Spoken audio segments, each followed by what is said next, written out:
Buenas tardes, bienvenidos una vez más a una sesión del Seminario de Migración, Desigualdad y Políticas Públicas. Hoy estoy muy contenta de recibir al profesor Gustavo Verduzco. Él es profesor investigador del Centro de Estudios Sociológicos del Colegio de México. Bienvenido, Gustavo. Gracias. Y es un gusto porque estamos en casa platicando justamente con un profesor que tiene una larga trayectoria en el colegio y que es un experto en migración internacional, pero un tema que ha trabajado ya por varios años es justamente trabajo temporal, programas de empleo temporal. Y a mí me gustaría empezar hoy discutiendo un poco la reciente propuesta que se hizo ante la llegada de la caravana migrante centroamericana, de este número, digamos, que para algunos puede ser grande, para otros puede ser en realidad no tan grande considerando las llegadas anteriores, pero justamente el presidente electo propuso dar permiso de empleo temporal a los centroamericanos. Y a mí me gustaría ubicar esta discusión en lo que ha sido para México y para otros contextos los programas de empleo temporal. Así que, Gustavo, bienvenido. Gracias, Claudia. ¿Dónde ubicamos esta propuesta que hace el presidente electo Andrés Manuel López Obrador? Bueno, yo la veo sobre todo como un gesto humanitario de protección a los migrantes centroamericanos que vienen por acá, para que no queden indefensos como si fueran indocumentados, sino darles esa posibilidad. Tiene el inconveniente, debo decirlo, de que no se ve que esté muy preparado el gobierno para hacer el proceso de documentación. Entonces, digamos, aunque Peña Nieto tomó también esa estafeta y dijo, los vamos a proteger, de todas maneras el proceso de documentación no se ve que esté siendo eficaz hasta ahora. Entonces vamos a ver qué sucede, ¿no? Un paréntesis, porque tú, digamos, comparas, o más bien, hasta cierto punto pones en un mismo plano el estar documentado con el tener un permiso de trabajo que no queda muy claro por cuánto tiempo va a ser, ¿no? Pero que significa que no se va a volver un residente quizás mexicano, que no va a volver ciudadano, etcétera, ¿no? Que no va a tener este acceso de largo plazo para quedarse en el país. Pero también tenemos la discusión sobre el refugio, sobre el posible asilo, etcétera. Fue muy claro que la propuesta era trabajo temporal y se pensaba que en realidad con eso se iba a solucionar la documentación, ¿no? Bueno, en efecto, así es, pero de todas maneras el proceso de documentación, aunque sea temporal, no se ve que vaya caminando. Uh-huh. Entonces ahí hay un problema que tiene que enfrentar el gobierno actual, pero que se le va a pasar muy pronto al gobierno que entra. Entonces, si no hacen una preparación clara al respecto, se les puede ir de las manos. Uh-huh. Ahora, por otro lado, no debemos olvidar que los centroamericanos que vienen están diciendo que quieren ir a Estados Unidos. Uh-huh. No están diciendo queremos quedarnos aquí. Así es. Por otro lado, leo que hay un rezago de casi 3,000 aceptaciones de solicitud de asilo en la frontera. Y se calcula que, hoy estamos en noviembre 15, se calcula que para marzo se podrían acabar de pasar las solicitudes que están pendientes, lo cual augura que los centroamericanos se queden, por lo menos los que vayan por Tijuana, que es a donde varios quieren ir la meses. mayoría, se tendrían que quedar de marzo todavía más tiempo. Y lo cual implica pues que logren haberse dado un proceso de documentación, aunque sea temporal, y luego que pueda haber suficiente empleo. Uh-huh. De la experiencia que ya tuvimos con los haitianos, fue aparentemente una buena experiencia y he leído que se han quedado en Tijuana aproximadamente 700. Del grupo que había, uh-huh, que si mal no recuerdo eran como 3,000 o 3,000. Sí, bueno, algunos calculan que llegó hasta 20,000, ¿no? En todo el periodo, bueno, digamos, todo el año, ¿no? Digamos, uh-huh. ¿No? Entonces, bueno, ahí hay todavía un reto. Sí. que vamos a ver cómo se cumple, ¿no? A ver, una duda, digamos, un poco para explicar, digamos, cuando uno dice permiso de empleo temporal, etcétera. En realidad, la oferta de dar un permiso una vez estando aquí o un permiso de una documentación es distinta a cómo funcionan los programas de empleo temporal tradicionales, ¿no? Sí. Entonces, la pregunta sería, bueno, ¿cómo han funcionado estos programas en otros contextos, ¿no? En el caso de México-Canadá, por ejemplo, con el programa de trabajadores agrícolas temporales, que existe desde el 74, ¿cómo funciona y qué diferencias hay, qué diferente es este programa a la posibilidad de dar simplemente un permiso para que trabajen un rato los centroamericanos en México? Bueno, el programa de trabajadores temporales con Canadá, que es sobre todo para la agricultura, ya se amplió un poquito, pero es sobre todo para la agricultura. Es un programa que ya lleva ahorita 37 años. Yo creo que entre los programas binacionales que hay en el mundo, probablemente sea el que lleva más años. Es un programa por el cual los trabajadores mexicanos que lo solicitan pueden ir con un mínimo de aproximadamente 3 meses a un máximo de 8 meses. Y hay trabajadores que han ido hasta 25 años. En el conocimiento que yo tengo del programa, hay trabajadores que llevan 25 años yendo. Es exitoso en cuanto que, por un lado, los trabajadores quieren regresar al programa, quieren regresar a trabajar. Quiere decir que de alguna manera perciben que les ha ido bien. Y por otro lado, los empleadores canadienses también lo perciben y entonces siguen solicitando a los trabajadores mexicanos. Yo en el 2004 o 2005, ya no recuerdo bien las fechas, cuando me di cuenta que se abría la puerta en Canadá para los trabajadores guatemaltecos, sin que hubiera un programa binacional como el que existe entre nosotros, yo dije, ahora sí que le van a dar en la torre al programa. Porque van a llegar ellos, van a tener menos exigencias que las que tienen los trabajadores mexicanos. Seguro que los canadienses van a empezar a irse con los guatemaltecos y va a empezar a bajar la demanda de trabajadores mexicanos, lo cual no pasó. Sí, no ocurrió. Siguió aumentando el programa. Y quizás ahí, digamos, para los que no conocen mucho cómo funciona el programa, digamos, cuando Gustavo dice, bueno, quizás va a haber una preferencia de los empleadores canadienses por los guatemaltecos, en realidad es porque el gobierno guatemalteco no tiene la misma presencia que el gobierno mexicano, ¿no? Así o sea, es. El gobierno mexicano sí hace un seguimiento de la contratación, de la, digamos, esta búsqueda de los empleadores y los acompaña, aunque vamos a pensar, sí hay varias quejas, ¿no? de varios actores que dicen que quizás la presencia del gobierno mexicano no es lo suficientemente fuerte y que igual hay violaciones laborales, pero sí es cierto que el gobierno mexicano hace un seguimiento del reclutamiento y de las condiciones ya laborales en el programa, ¿no? En el caso de Guatemala, esa injerencia no existe, ¿no? Esa no existe. O sea, aquí en México la Secretaría del Trabajo sí participa activamente con el gobierno canadiense, cosa que no ocurre con Estados Unidos, con el otro esquema de trabajo temporal. Y también cosa que no ocurre con otros programas canadienses, donde también van mexicanos, pero no es un programa binacional. ¿Sí? Y bueno, nada más, yo creo que vale la pena decir, desgraciadamente, cuando se puede abusar de los trabajadores en cualquier contexto del mundo, se abusa. Esa es la característica. Haya o no hubo presencia gubernamental, ¿no? Y a mí lo que me parece interesante e importante del programa de México con Canadá es que por lo menos se baja esa posibilidad de explotación, ¿no? Y hay quejas, como tú dices, pero también hay muchos aciertos. Últimamente ya a partir de los trabajadores se empiezan a poner puntos negros para determinadas granjas canadienses, de tal manera que si se percibe que hay varias quejas sobre una misma granja, esa granja se sale del patrón y no pueden seguir contratando trabajadores mexicanos.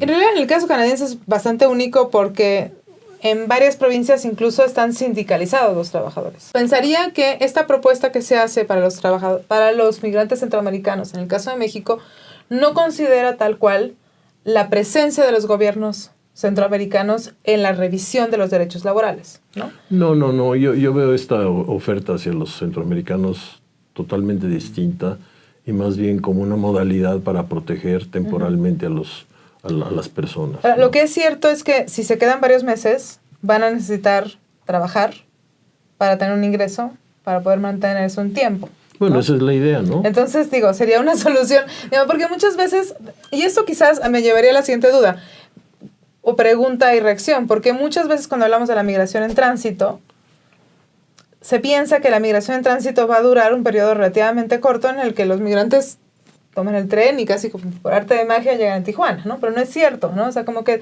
también esa migración en tránsito puede tardar, digamos, distintos tiempos, en parte por las mismas barreras que pone el gobierno mexicano o las barreras económicas que pone el crimen organizado o simplemente el tratar de evadir ciertas rutas que están más peligrosas que otras, ¿no? Entonces, en este caso creo que es, digamos, podríamos pensar que es un acierto el considerar que estos migrantes en tránsito van a necesitar trabajar y que por lo tanto, en lugar de ser indocumentados, es mejor darles un permiso, una documentación para que puedan acceder a un empleo. Así es. Y por lo que estamos viendo en la frontera, va a tardar mucho la posibilidad de solicitud de ellos mismos en Estados Unidos, ante Estados Unidos. Yo el otro día hablé con personas de organizaciones sociales en Tijuana y por lo menos me decían que perciben que hay mucha demanda de trabajadores en las maquiladoras de Tijuana. Entonces, que ellos ven que si llega un buen número, pues podrían por lo menos conseguir trabajo en las maquiladoras. ¿Qué tan bueno es ese trabajo? Ese es otro punto, ¿no? Pero por lo menos ellos dirían, ahorita hay necesidad de trabajadores y posiblemente se pueden acomodar ahí. Sí, sí. Ahora, Gustavo, digamos, si uno piensa el caso, no sé, alemán con los turcos, o piensa en el caso de incluso de trabajo temporal en Estados Unidos, en Canadá, etcétera, siempre está esta reacción a que se considera a los migrantes, digamos, el famoso dicho de queremos digamos, trabajadores, pero no queremos migrantes, no queremos familias, no queremos digamos, que se instalen. Entonces, desgraciadamente sí hemos recibido una reacción bastante negativa de la sociedad mexicana que ante la propuesta de dar un permiso temporal dice no, espérense, yo tengo un empleo precario o con bajos ingresos, no quiero que me quiten mi trabajo, ¿no? Y eso en realidad cuando uno lo piensa es una reacción que ocurre en muchos contextos y que tiende a ser una reacción al empleo temporal, ¿no? Digamos, de tu experiencia, ¿qué dirías para tratar de bajar un poco esta angustia, pero también pensando en cómo ha sido la experiencia en otros contextos, ¿no? Porque sí creo que si no se cambia esta idea de acogida, ¿no? Vamos a ver momentos muy, muy tensos y muy complicados y con sentimientos anti-inmigrantes, antinacionales, digamos, hasta xenófobos, ¿no? Sí, bueno, no, la historia de siempre. Yo tendría varios comentarios. Uno, me parece que ha sido muy positiva la reacción del público en general por los lugares donde ha pasado las caravanas que van ahorita. Sí. La gente los ha apoyado de distintas maneras, de manera muy espontánea, cosa que no se da en otros contextos, o se da, como siempre, en algunos lugares sí, en otros no, pero me parece que en el caso de México ha sido muy espontánea la recepción de los migrantes y el apoyo a los migrantes.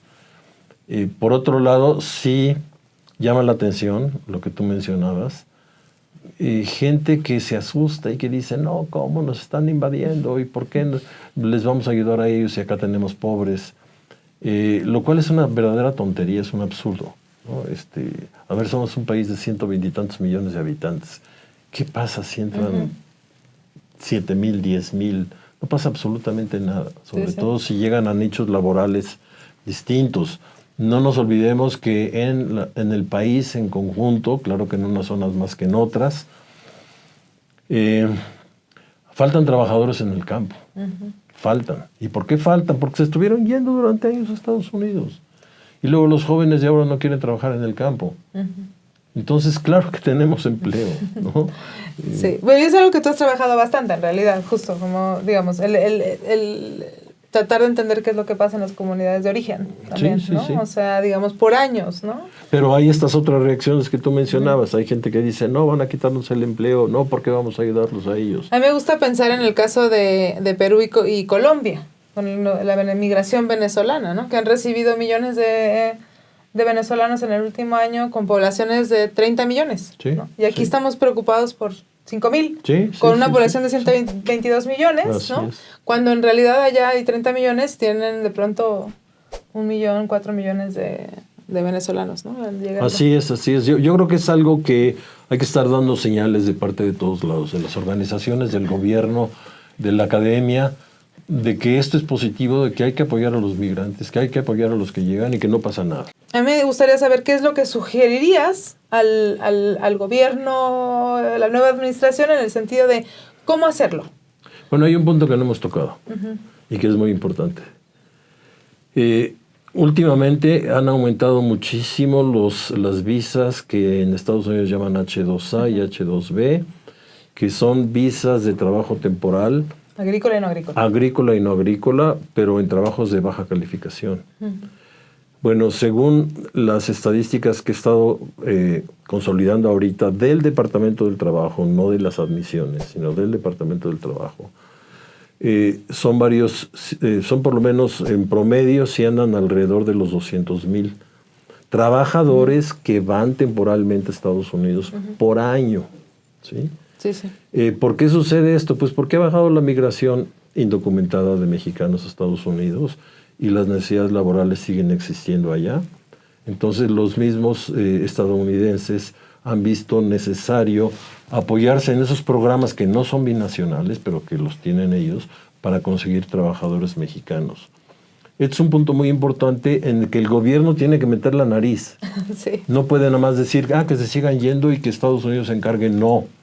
Tiene que hacer todo un proceso, una política, empezando por decirle a Estados Unidos y al Departamento del Trabajo, son mexicanos y necesito que me digas a dónde van, necesito que me digas cuántos van, porque esto no lo sabemos, o sea, no lo sabemos en términos oficiales.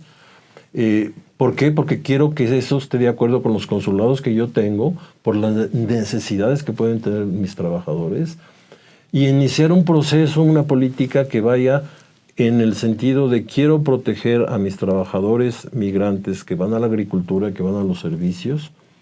¿Por qué? Porque ahí hay todo un campo donde es posible que haya mayor explotación y quiero estar pendiente de eso.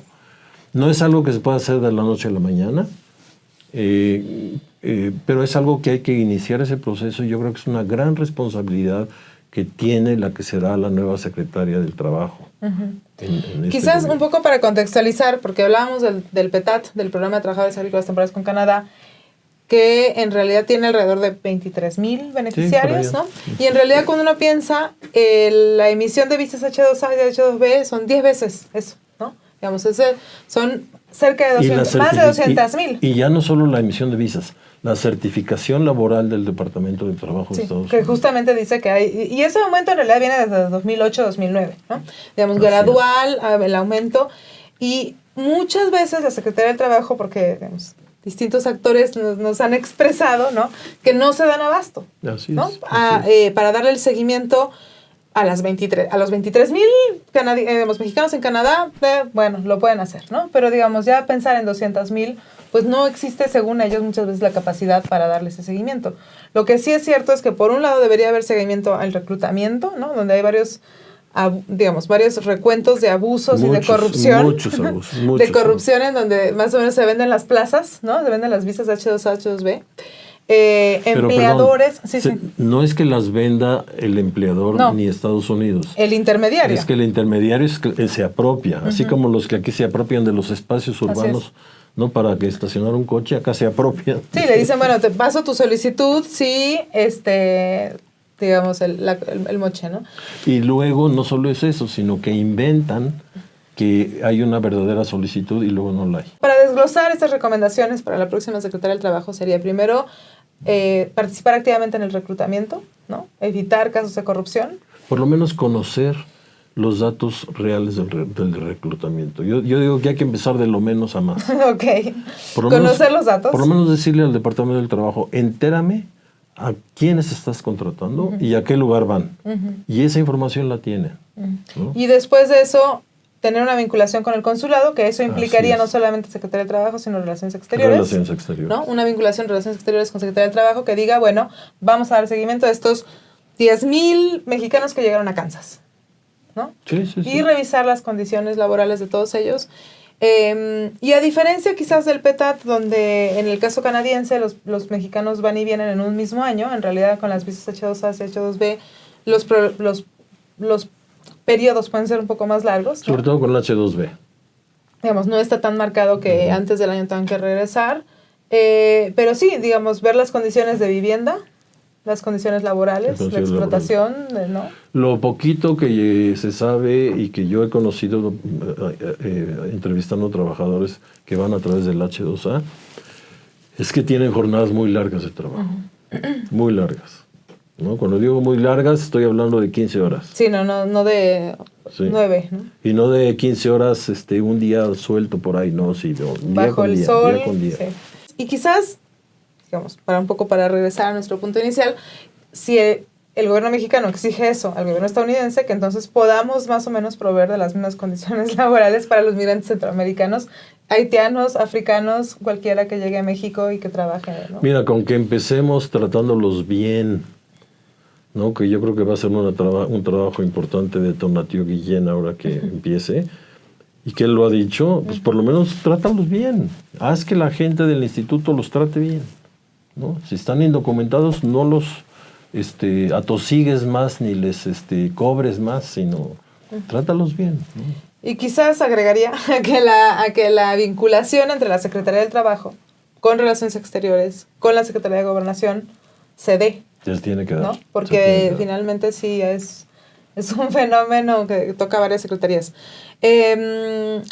Gustavo, para empezar a cerrar un poco, digamos, yo pensaría que esta coyuntura de las caravanas, que en realidad, digamos, los movimientos de centroamericanos que migran juntos por el país de forma, digamos, irregular, hasta cierto punto, a pensar, entre comillas, pero en su búsqueda o en su camino hacia Estados Unidos, lleva desde los 80s, ¿no? Sí, llevan muchos años, pero ha ganado mucha atención.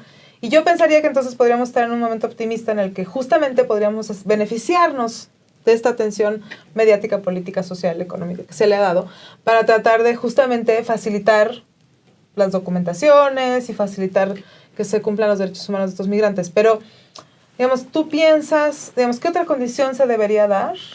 ¿O hasta qué punto podríamos justo facilitar estos procesos, ¿no? O sea, digamos, ¿qué nos toca a nosotros desde la academia?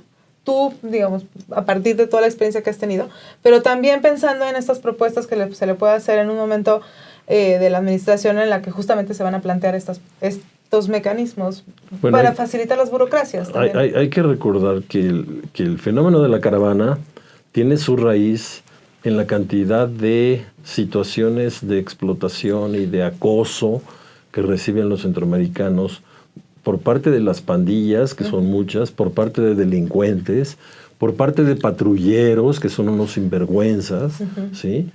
Y que el hecho de venirse en grupo es una manera de protegerse. Sí. Entonces, y no pagarle un pollero $8,000. Y no pagarle un pollero. O sea, todo eso se junta. O sea, ellos dijeron, nos vamos a ir juntos y no nos vamos a separar porque es la única manera de protegernos. Entonces, qué bueno que lo hicieron. Por lo menos dijeron, encontraron una manera de autoprotegerse.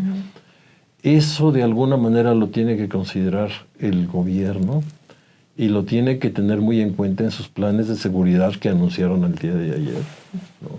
¿Cómo le hacemos si viene este grupo? ¿Cómo les vamos a dar protección? ¿Cómo vamos a hacer que esos desgraciados patrulleros que los explotan se les castigue y se les haga ver la importancia que tiene el no actuar así, ¿no? Entonces, yo creo que son cosas muy chiquitas que tienen que ir conformando toda una política, ¿no? Bueno, vamos a tener que concluir, pero déjame dar una última idea y tú me dices si estás de acuerdo. Pareciera entonces que en realidad, digamos, parte del reto del Instituto Nacional de Migración es no solo la vinculación con otras secretarías, con otras dependencias, sino que no solamente es control, no solamente es patrulla fronteriza, no solamente es detener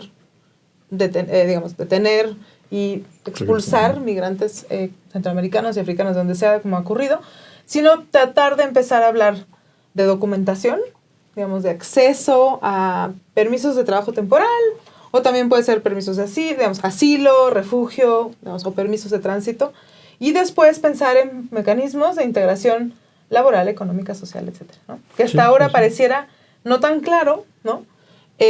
Porque la discusión ha ido mucho por los derechos humanos, lo cual es innegable porque, digamos, hay violaciones todo el tiempo. Y cuestiones de desarrollo, pero quizás habría que pensar qué vamos a hacer con estas poblaciones una vez que se queden en México. ¿Estás de acuerdo? Así es.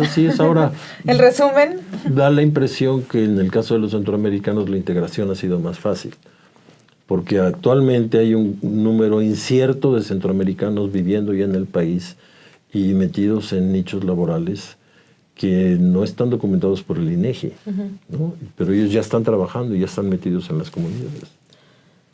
Entonces, bueno, ¿cómo le hacemos para facilitar esos procesos, ¿no? Bueno, la documentación sería un primer paso, supongo. Así es. Primero. Muchas gracias, Gustavo. Gracias a ustedes por acompañarnos. Buenas tardes. Nos estamos viendo en una sesión más del Seminario de Migración, Desigualdad y Políticas Públicas.